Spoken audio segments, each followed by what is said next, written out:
This week, Evergreen finally stopped letting you wander absolutely everywhere. And honestly, I think that's a good thing.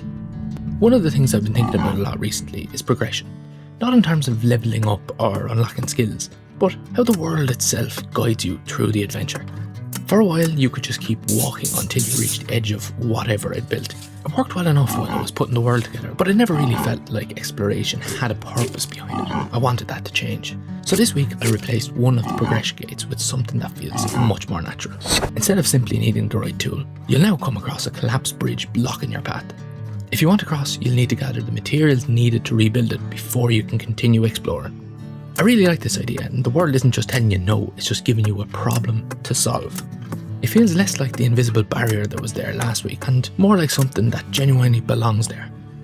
To go along with that, I spent some time creating the artwork for both the broken bridge and the repaired version. It's still missing some sound effects and visual effects and a bit of polish, but seeing the bridge come to life after collecting everything that you need is already surprisingly satisfying. It's one of those little moments that makes the world feel more believable. I also spent some time working on something that hopefully most players will never even notice. The camera now stops naturally at the edge of the playable world instead of drifting off into the empty abyss beyond the map. It's a tiny detail, but those are often the things that quietly improve how a game feels without the players realising exactly why. Getting that working ended up leading me down another rabbit hole. I had to rethink how the world's collision boundaries were generated so that they could have exceptions built into them. That means that I can now create places where the player can naturally move between the regions without punching awkward noise holes through the boundary system every time I need to build something new.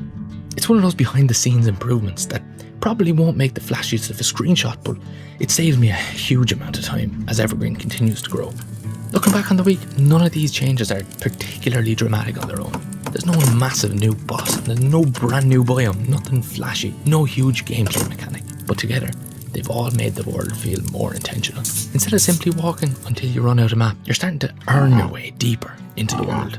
And that's much closer to the kind of adventure I've always imagined for Evergreen.